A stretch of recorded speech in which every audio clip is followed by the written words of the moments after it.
ఇప్పటివరకు మిగతా మిత్రులు కానీ బయట నుంచి కాలర్స్ కానీ చెప్పిన వాటన్నిటి మీద మీకు ఎలాంటి అభిప్రాయం కలిగింది? అంటే బీజేపీ వాళ్ళు అత్యుత్సాహంతో చేసినందువల్ల కొంత ప్రభుత్వానికి నష్టం వాటిల్లిందా, లేక ప్రభుత్వ వ్యూహంలో ఏదైనా లోపం ఉందా, లేదు కరెక్ట్గానే సక్సెస్ఫుల్గా చేయగలిగామా? మన ప్యానెల్లో ఉన్నటువంటి పెద్దలు చాలా చక్కగా విశ్లేషించారండి. పురుషోత్తం గారు కానీ, లేకపోతే మన శివశంకర్ గారు కానీ, అలాగే మనకి కాల్స్ చేసినటువంటి మన ప్రేక్షకులు కూడా చాలా చక్కటి అభిప్రాయాలు చెప్పారండి.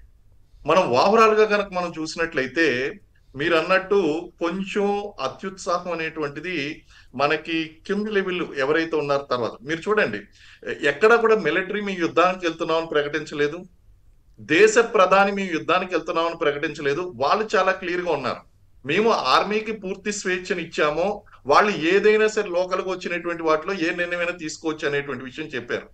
కానీ తర్వాత మీరు అన్నట్టు వివిధ మీడియా ఛానల్లో కానీ లేకపోతే అభిప్రాయాలు కానీ వీళ్ళు ఏమన్నారంటే భారతదేశం యుద్ధానికి వెళ్ళిపోతుంది అనేటువంటి అభిప్రాయంలో ఇంకా వాళ్ళు ముందుకు వెళ్ళారండి.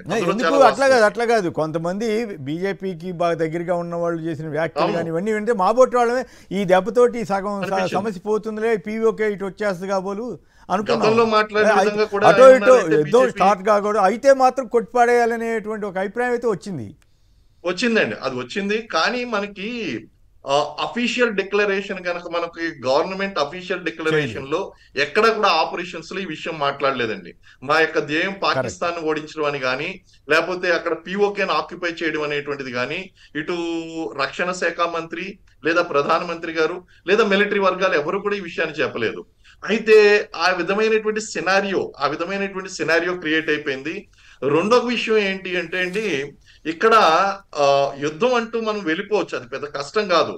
కానీ ఈ రోజు అమెరికాని చెడ్డ చేసుకోవడం, ట్రంప్ చాలా అన్ప్రెడిక్టబుల్ గా ఉన్నాయండి. గతంలో కూడా అనాలిసిస్ చేసినప్పుడు వేరియస్ టైమ్స్ లో నేను ఎక్స్ప్రెస్ చేశాను, ట్రంప్ చాలా అన్ప్రెడిక్టబుల్ గా ఉన్నాడు. ఆయన ఏంటంటే పాకిస్తాన్ వైపు మాట్లాడుతున్నాడా, ఇండియా వైపు మాట్లాడుతున్నాడు కాకుండా మొత్తం వైపు అడ్వాంటేజ్ మార్చుకోవడం కోసం, అమెరికా ప్రజల యొక్క మన్నలను పొందడం కోసం ఆయన రకరకాలైనటువంటి స్టేట్మెంట్లు ఇవ్వడం, ఇవన్నీ కూడా చేయడం. ఆయన తొందరపడి మేము 2 రోజులు బట్టి చాలా సుదీర్ఘంగా చర్చించాము, అలాగే భారత్ ఒప్పుకుంది అంటే మన మీద ప్రెషర్ పెట్టినటువంటి అభిప్రాయాన్ని ఆయన తీసుకుని వచ్చాడు.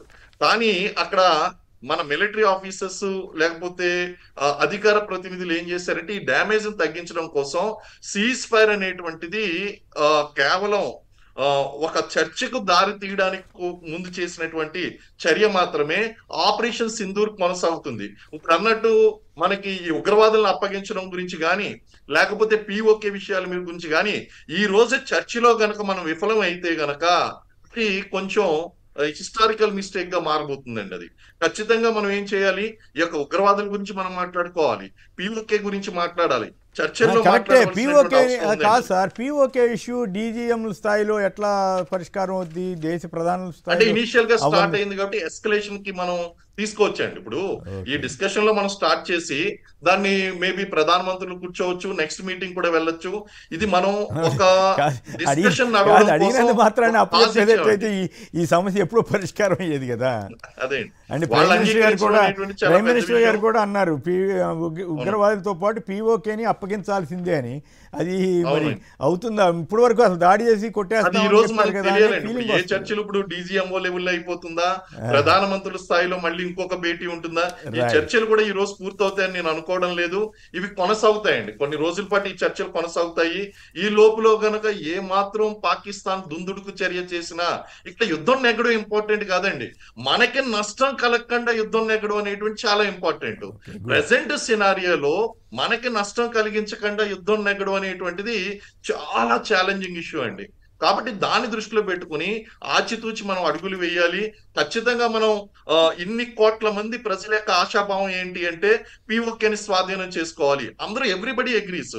పాకిస్తాన్ మళ్ళీ మన వైపు దృష్టి పెట్టకుండా చావుదెబ్బ కొట్టాలి, ఎవ్రీబడి అగ్రీస్.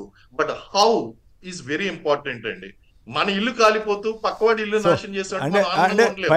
ఫైనల్ గా నాకు అర్థమైంది ఏంటంటే మీరు చెప్పిన దాని ప్రకారం రాజకీయ పార్టీలు ప్రచారాలు వేరు, వాస్తవ పరిస్థితులు వేరు. కాబట్టి ప్రజలు హేతుబద్ధంగా ఆలోచించడం అవసరం అనే పాయింట్ నాకు అర్థమైంది మీరు చెప్పిన దాన్ని బట్టి. ఎగ్జాక్ట్లీ అండి, ఐ అగ్రీ. రైట్ అండి, thank you very much Srinivas గారు.